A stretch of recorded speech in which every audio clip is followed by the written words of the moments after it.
ایک مسئلہ آپ جانتے ہیں اہل سنت والجماعت کا برحق عقیدہ ہے کہ قبر کے اندر مردہ جو ہے وہ زندہ ہوتا ہے، اللہ اس کو من جملہ حیات عطا کر دیتے ہیں اور وہاں پر وہ عذاب اور ثواب کو چکھتا ہے اور وہاں سلام کرنے والے کے سلام کا جواب دیتا ہے، اس کو دیکھتا ہے۔ وہ کل حجری و شجر پتھر کی طرح انسان نہیں ہوتا، بلکہ اللہ تبارک و تعالی وہ حیات اور روح جو اعلیٰ علیین میں اگر چلی گئی، اگر نیک ہے تو اعلیٰ علیین میں چلی جاتی ہے، اور اگر بد اور کافر ہے تو سجین جو ساتوں زمینوں کے نیچے ایک مقام ہے، جیل خانہ ہے، وہاں اس کی روح چلی جاتی ہے۔ تو لیکن جو وجود اور مردہ قبر میں ہوتا ہے، اللہ اس کا کنیکشن اس مردے کے ساتھ جوڑ دیتا ہے، جس کی وجہ سے وہ مردے کا وجود اور بدن ایکٹیویٹ رہتا ہے، زندہ رہتا ہے،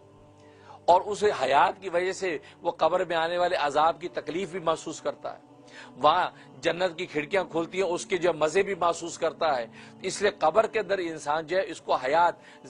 اللہ تبارک و تعالی عطا کر دیتے ہیں، قبر میں زندگی حیات عطا کر دیتے ہیں۔ لیکن دوسرے بعض گمراہ جو طبقے ہیں وہ اس حیات کا انکار کرتے ہیں، وہ یہ کہتے ہیں کہ قبر کے اندر انسان مردہ ہوتا ہے، مر گیا بس مردہ پتھر کی طرف پڑا ہے، وہ عالم برزخی حیات اس کو ملتی ہے، یہ قبر کے اندر جو پڑا ہے اس کا حیات سے کوئی تعلق نہیں۔ لیکن آج تو سائنس اور ٹیکنالوجی یا آپ کے ٹیلی فون سسٹم نے دیکھو، سیل فون جو ہے یہاں پڑا ہے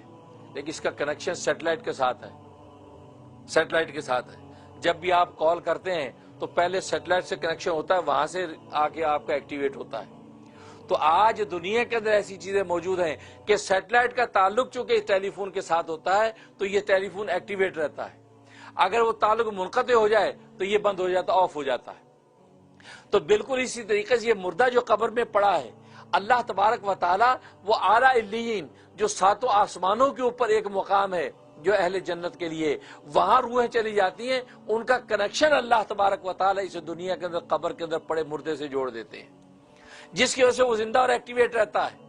تبھی تو حدیث میں آتا ہے کہ قبر کے اندر نیک بندے کے لیے کھڑکی کھول دی جاتی ہے جنت کی، اور وہاں سے جو وہ نعم و نوال جو ہے وہاں سے محسوس کرتا ہے، اور اگر برا ہے تو جہنم کا گڑھا کھول دیا جاتا ہے تو جہنم کی بدبو اور تکلیف و حرارت محسوس کرتا ہے۔ تو محسوس تبھی کرے گا کہ جب اس کا یہاں پر دنیا کے اندر اس کا کوئی کنیکشن ہوگا، اس کی حیات۔ اگر پتھر کی طرف پڑا ہے تو پتھر کی طرف پڑے انسان کو نہ حیات کا نہ عذاب کا محسوس ہوگا، نہ ثواب کا محسوس ہوگا۔ لہذا یہ عقل اور نقل کا تقاضا یہی ہے کہ قبر کے اندر مردہ جو زندہ ہوتا ہے اور وہی من جملہ حیات اللہ ان کو عطا کر دیتے ہیں۔ اور انبیاء کرام کے بارے میں تو صاف خود نبی نے فرمایا الانبیاء احیاء فی قبورہم یصلون، کہ نبی اپنی قبروں میں زندہ ہوتے ہیں اور وہاں نماز پڑھتے ہیں، اور نماز ظاہر ہے کہ انسان کا بدن پڑھتا ہے، سجدہ انسان کا بدن کرتا ہے، رکوع انسان کا بدن کرتا ہے، روح تو نہیں کرتی۔ یہ بدن کے سارے اعمال و اشغال کا نام نماز ہے۔ تو اگر نبی نماز وہاں پڑھتا ہے اس کا مطلب نبی کا بدن بالکل وہاں سلامت موجود ہے۔ اور اس لیے ایک حدیث میں آتا ہے کہ اس زمین کی مٹی پر حرام کر دیا اللہ تبارک و تعالی نے کہ وہ نبی کے جسم کو نقصان پہنچائے، وہ نبی کے جسم کو نہیں کھا سکتی۔ تو اس لیے بعض مفسرین یوں استدلال کرتے ہیں ان آیات کا، فرمایا کہ کیف تکفرون باللہ، کیسے تم اللہ سے کفر کرتے ہو، اللہ تبارک و تعالیٰ کا انکار کرتے ہو، وَكُنْتُمْ أَمْوَاتًا، حالانکہ تم مردہ تھے، یعنی وہ عدم کی حالت بیان کی۔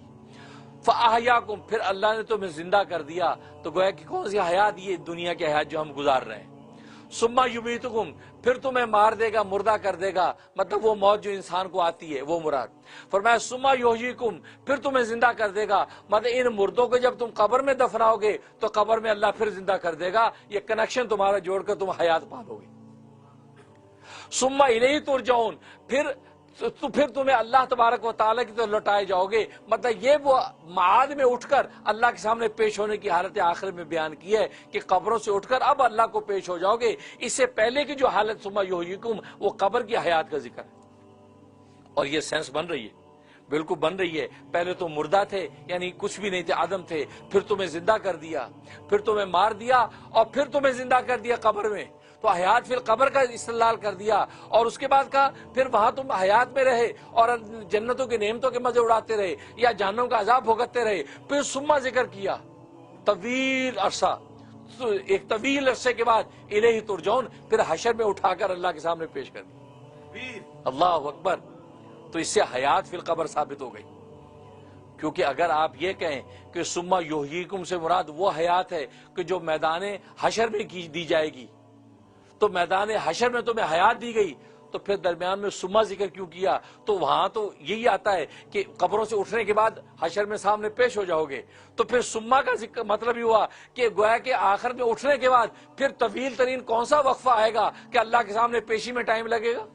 تمہارے یہ سما کا ذکر یہاں پر بے معنی ہو جائے گا۔ تو معلوم ہے کہ اس حیات سے وہ حیات فی القبر ہے، کہ حیات فی القبر جو تمہیں ملی طویل حیات کے بعد، اب میدان حشر میں تمہیں اٹھا کر اللہ کے سامنے پیش کیا جائے گا۔